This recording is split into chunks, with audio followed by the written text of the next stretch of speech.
Hello, everyone, and welcome back to our show From Fear to Fearless. And today I have a friend and a beautiful lady from Calgary, right? You're in Calgary, right? Lethbridge, actually. Oh, Alberta still, though. Lethbridge, Alberta. Tina Forsyth, right? Is that correct? Forsyth. Forsyth. There we go. I'm practicing. Thank you so much for being here on this short notice. And Yeah. I want to ask you a little bit about your background. So, Tina, you have done some amazing work in the business field. Tell me a Yeah. little bit about yourself. Yeah.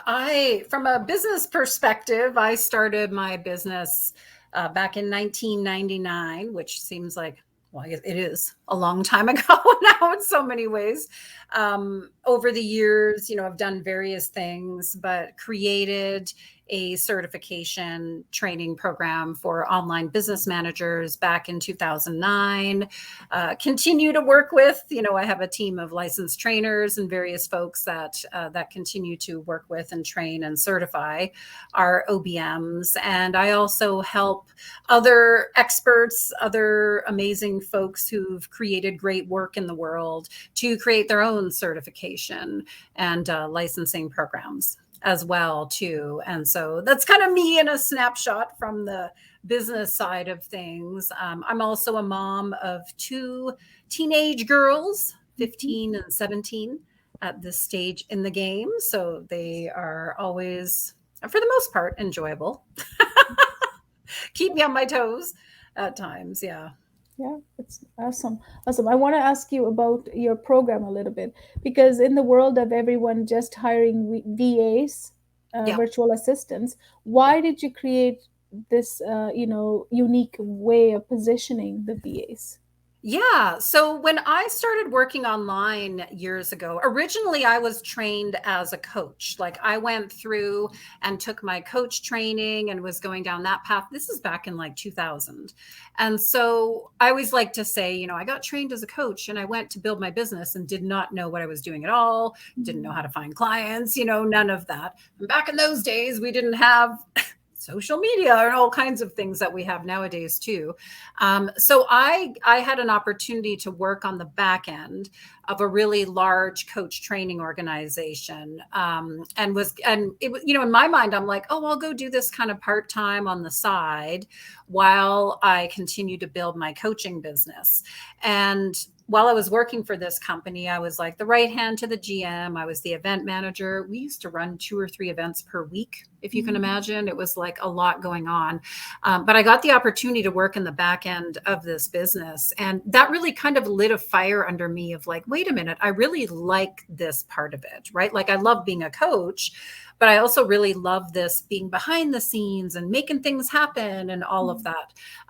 And so, unfortunately, the founder of that company, he passed away Mhm. in 2003. Thomas Leonard. Some folks may know of Thomas Leonard. That's literally 20 years ago now. He's very much a founding father, if you will, of the coaching industry at large, the ICF, all that kind of stuff. So when Thomas passed away and it was kind of looking at what's next for me, I was very aware of the fact, like at that point, the virtual assistant industry did exist, of course, even then, still in its younger days. But I was very aware of the fact that I was working with clients at a higher level. Right. And I continued after that to work with, some different coaches, 6, 7 figure coaches and such. We coined the phrase online business manager as a way to describe the work that I was doing at that time, right? Mhm. And that was together with my friend Andrea Lee, who's still a good friend. She's been a business partner, all kinds of things. Her and I kind of coined that phrase at the time of like, okay, I'm going to call myself an online business manager. I'm going to call myself an OBM because I was coming in not to like be delegated to, if that makes sense, like not to be like, okay, I'm here to do things and take care of this or that, but I was really coming in at a partnership level with clients, right? Like these are folks that have big visions, a lot they want to do, they have a lot going on. And they need somebody who's going to be like, all right, here's the plan, here's the goal, here's the vision. Let's put together the plan, the people, the resources, the back end, et cetera, to Yeah. make that happen. And so I worked as an online business manager for my clients for a number of years. And then over time, around like over time, people would ask me, there's a couple of things that happen. People would say, hey, Tina, I want to hire somebody like you to work with me, right? Like I Mm. want to hire an OBM. I want to hire somebody at that level. Who do you know?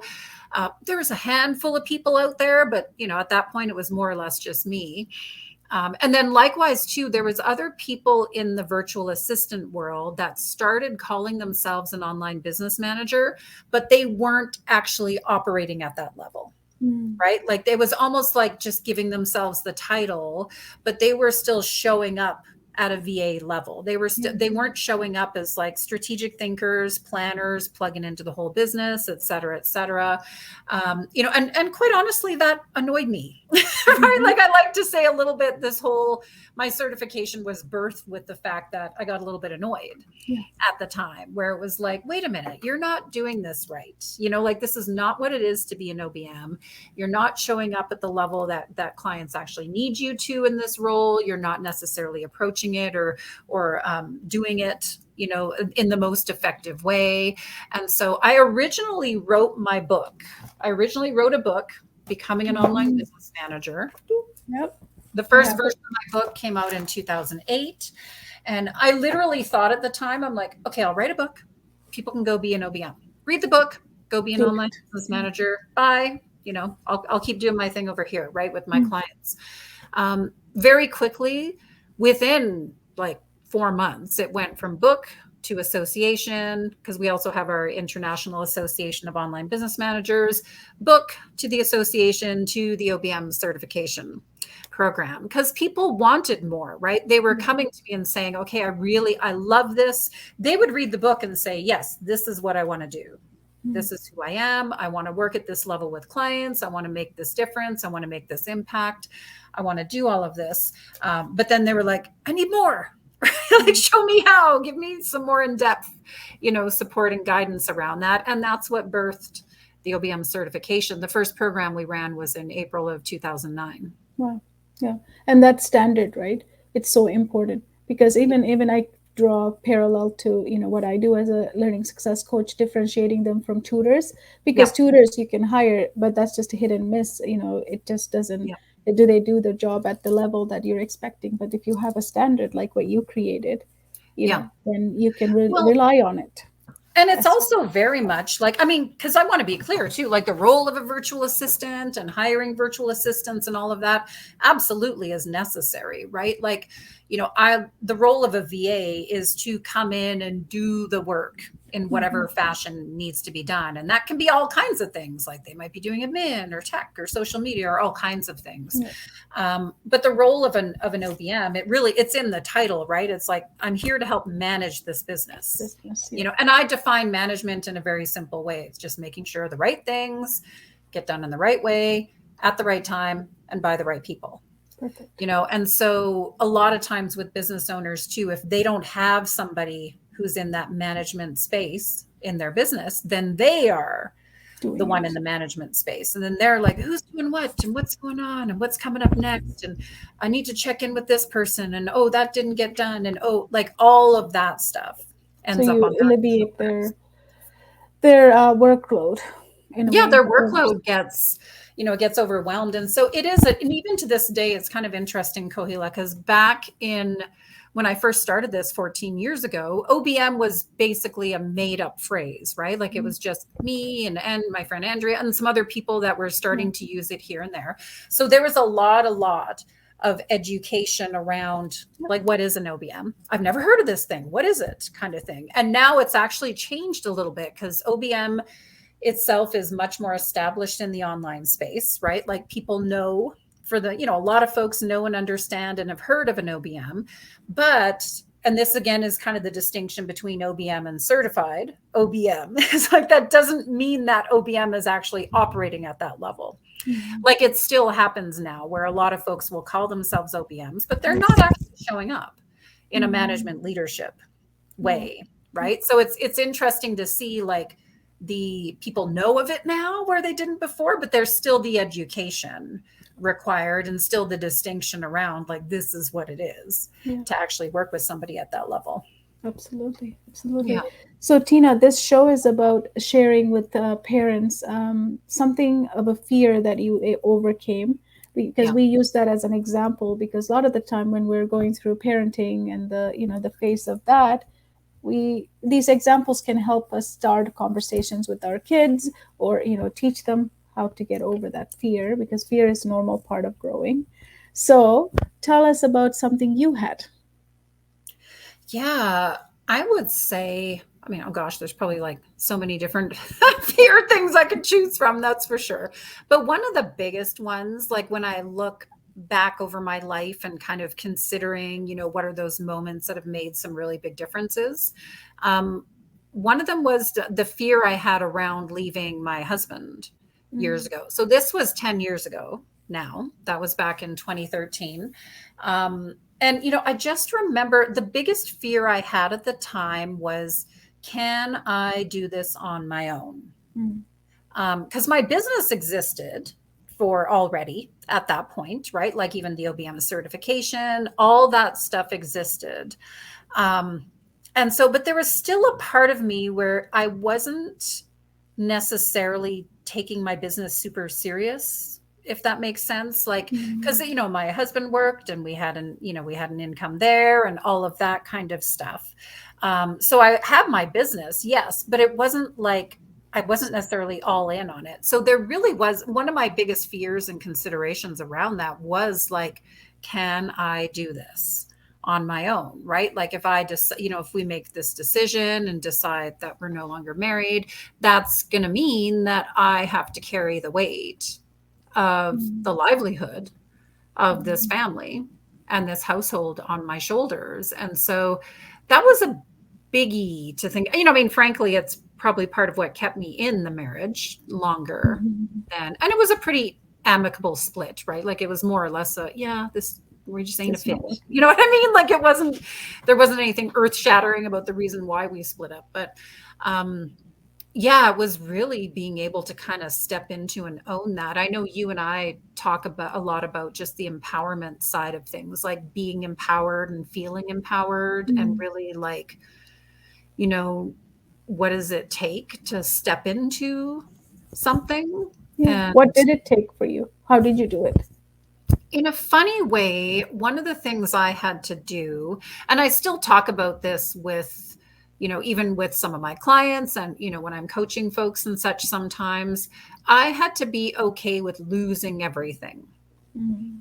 for me to take that step, That's right? courage. Like, Courage. yeah, it was kind of and I call this kind of a worst case scenario Yes. exercise. Texas. I know Tim Ferriss talks about this too. He has a different name for it, but I've heard him talk about this as well, where it's like, whatever that thing is that I fear, like, let me go to it and face it. And it's like, oh, can I be okay with that then? Like, if the worst thing that could happen here actually did happen, would I be okay with that? And for me, there was a couple of things. It's like, okay, what if I have to sell my house? Which is a house I still live in. So I didn't have to. Yay.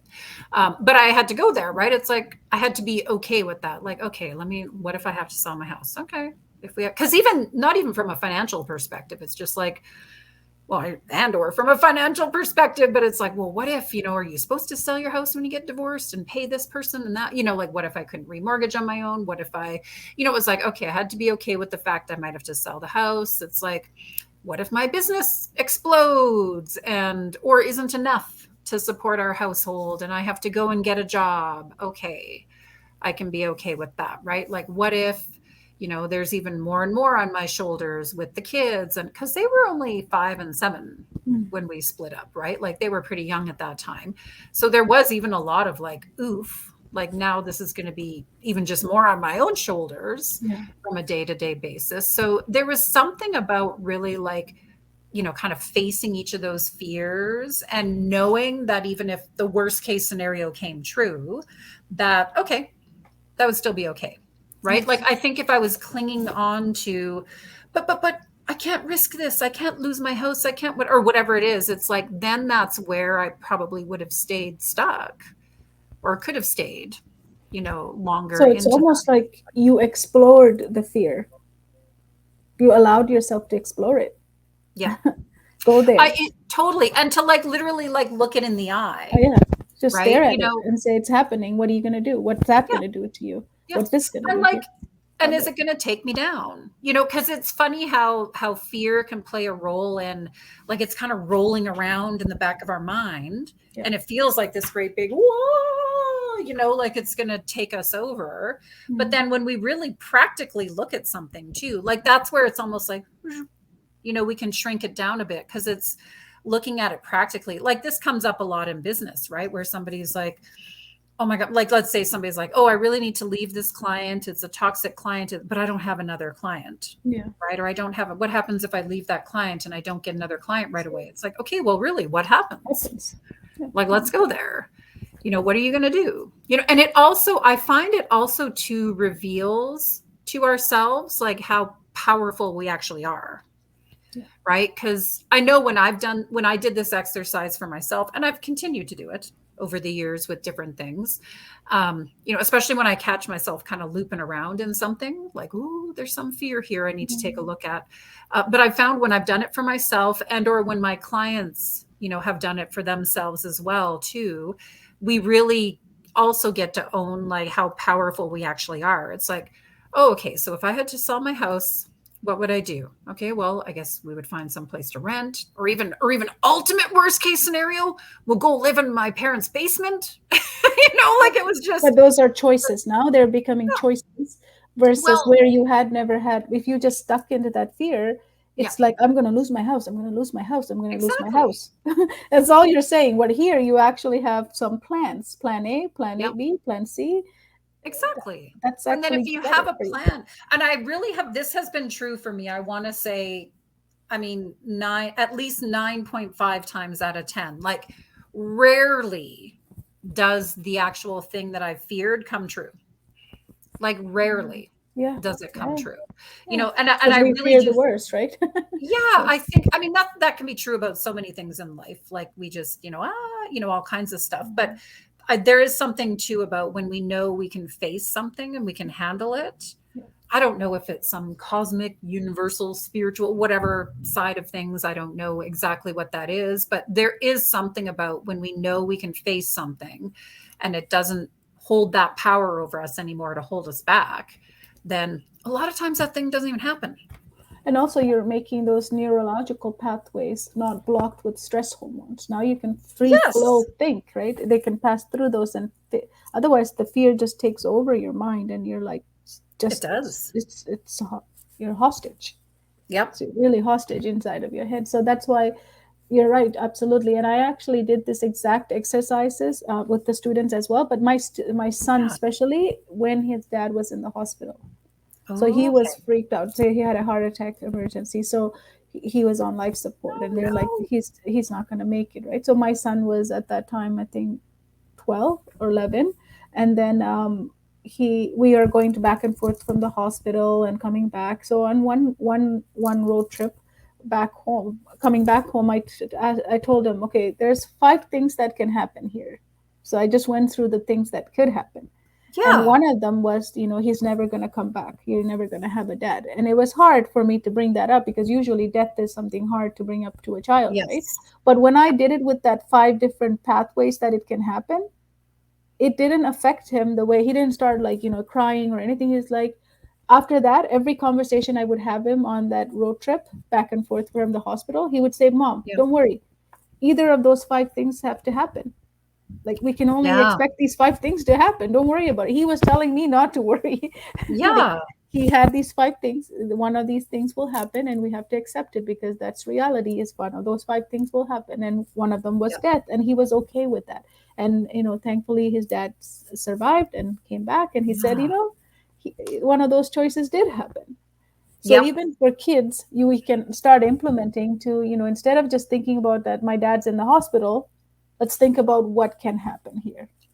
Well, and What are the even, choices? yeah, even going beyond that whole, when I think about from a parenting perspective, like, there's that whole, oh, don't worry. Oh, it's so easy to approach kids that way too, right? Like, oh, Mhm. don't worry, or he'll be okay, or, like, trying to, like, pacify Yeah, yeah. the Or make it situation and, okay yeah, for make it them. okay. And it's And like, then but when no, something you don't know happens, that. Yeah. and also when something happens, it's going to be tragic because we Yes. never prepared them, right? Yeah. They're going to Yeah. be shocked. Like, how come you Yep. said everything was okay? Now he's not here anymore. You lied. Yep. I mean, sort of, I lied when I Yep. knew it had five different answers of result, right? So it's really important to talk to our Yep. kids honestly. Well, and even you're making me think of this too, Kohila, in the sense of like my oldest daughter, for example, she's in grade 12 now, and she's looking at what does she want to do when she's done school. Yeah. And she's like, I've got a, she's thinking she wants to apply to our university here in town, and go into the environmental sciences program. And the other day she was like, um, oh, mom, what if I don't get into that program? Right? Mm. Like a fear. And I'm even thinking back on it. I was like, oh, well, you just find something else to do. Like that was my response. But even as you and I are talking about this, it's like, no, there's something about like, well, hey, yeah, let's explore that Yeah. a little further. Yeah. Like, what are some of the things that could happen? What Yeah. does this option look like? What does this option look like? What does this option look like? Yeah. And really taking like almost having that coaching approach to Yeah. things And too, right? journey through it, right? And journey through it. Yeah. What Yeah. if you don't get into any university the first time you apply? What if Yeah. they all reject you? It's possible. Yep. Yep. Well, then you can take a rest year and go around the world and explore. Yeah. And then what if I don't have money to explore? Well, then we have to plan out a budget trip for you. Yeah. Like, it's always a solutions there. But yeah, you're right. Yeah. When we just let that fear take over, your neurons are blocked with all types of stress hormones. Yeah. There's no way you're going to think through anything. So that's why let's look at this. Let's look what are our options. And Yeah. what is the worst, as you said, what is the worst that could happen? Yeah. Let's go there. Absolutely. Yeah. Thank you. That is very cool. That is very Yes. cool. I want to ask you, what would you tell your younger self about fear? If you were to tell your younger self.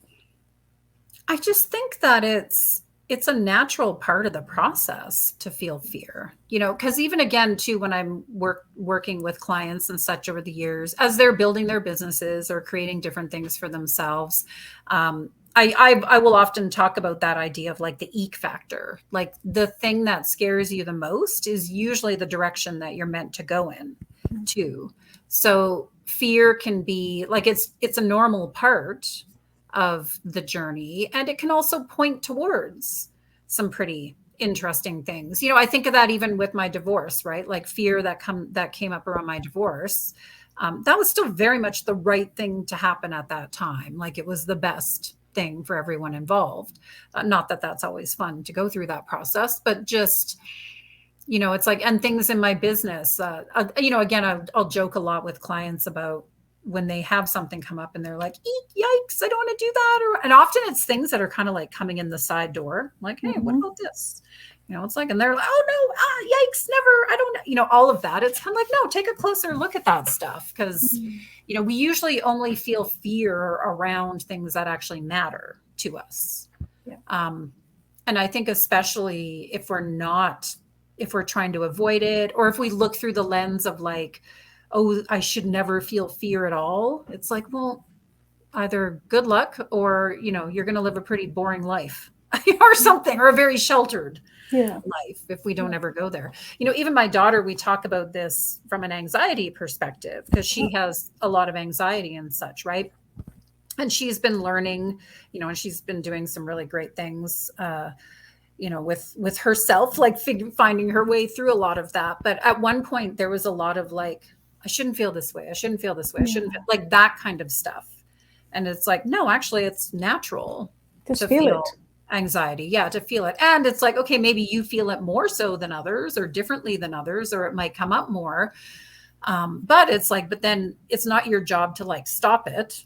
It's just your job to like live through it or live with it, in a way that's healthy and productive. And I would put fear in the same category too. It's like, and then we can also look at what triggers it.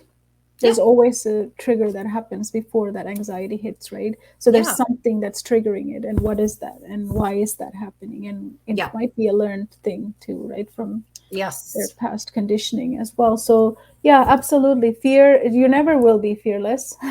You're just gonna have less fear. But you can fear less. Less, Like I may not exactly. be fearless in the sense I don't have it, but I can fear less, or Less. fear can have less of a hold Hold on over me, and me. I'm That's just for going to go sure. through it. Yeah, Yeah. exactly.